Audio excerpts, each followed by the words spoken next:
இப்படி ஒரு ஐபிஎல் மேட்சை இனிமே பார்க்கவே முடியாதுங்க. மொத்தமாக தலைகீழாக மாறிய அதிர்ச்சி ரிசல்ட். ஆச்சரியத்தில் உறைந்த ஒட்டுமொத்த ஐபிஎல் ரசிகர்கள். இந்த மேட்சின் ரிசல்ட்டால் ஆடாமலேயே பிளே ஆஃப் வாய்ப்பை கூடுதலாக தக்க வைத்த சிஎஸ்கே.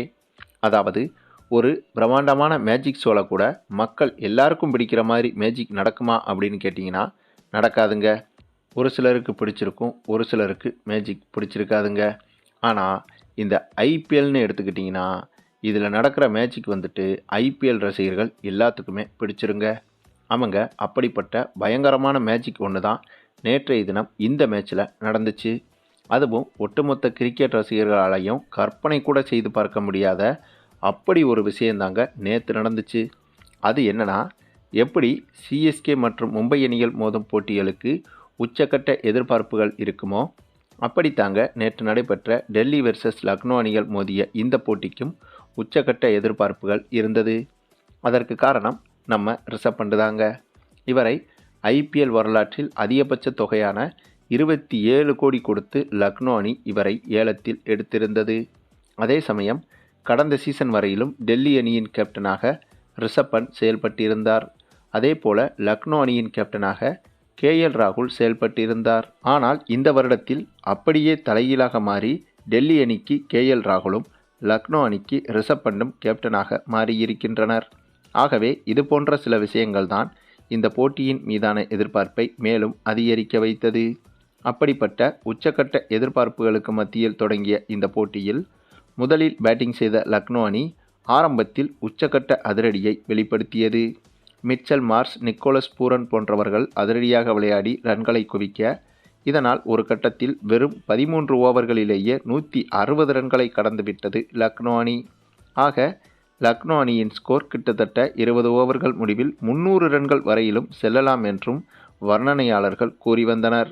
ஆனால் திடீரென ரிஷப் பண்ட் அவுட்டாக அதிலிருந்து சீட்டுக்கட்டு சரிவது போல மளமளவென லக்னோ பேட்ஸ்மேன்களின் விக்கெட்டுகள் சரிந்து 20 ஓவர்கள் முடிவில் இறுதியாக வெறும் 209 ரன்கள் மட்டுமே எடுத்திருந்தது லக்னோ அணி. பின்னர் இதனை சேசிங் செய்ய களமிறங்கிய டெல்லி அணியோ ஆரம்பம் முதலே விக்கெட்டுகளை மளமளவென இழந்தது. அதுவும் ஒரு கட்டத்திலெல்லாம் வெறும் 7 ஓவர்களுக்குள்ளாகவே கிட்டத்தட்ட முக்கியமான 5 விக்கெட்டுகளையும் இழந்து வெறும் 60 ரன்கள் மட்டுமே எடுத்திருந்தது டெல்லி அணி. அதன் பின்னர் டெல்லி அணி பேட்டிங் வரிசையில் சொல்லும்படியான பேட்ஸ்மேன்களும் இல்லை. இதனால் வெறும் 100 ரன்களுக்குள்ளாகவே டெல்லி அணி ஆல் அவுட் ஆகிவிடும் என்றுதான் பலரும் நினைத்தனர். அதைத்தான் வர்ணனையாளர்களும் கூறி வந்தனர். அவ்வளவு ஏன், இந்த மேட்சை பார்த்து கொண்டிருந்த அனைத்து கிரிக்கெட் ரசிகர்களும் அப்படித்தான் நினைத்திருப்பார்கள். அதிலும் டெல்லி அணி ரசிகர்கள் பல பேர் இந்த கட்டத்தில் மைதானத்தில் இருந்தால் மைதானத்தை விட்டு வெளியில் சென்றிருப்பார்கள்.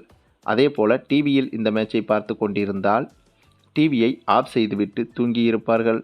அப்படி இருக்கும்போது திடீரென இம்பேக்ட் வீரராக ஆசுதோஷ் சர்மா என்ற இளம் வீரர் ஒருவர் களமிறங்கி அடிச்சாரு பாருங்க அடி.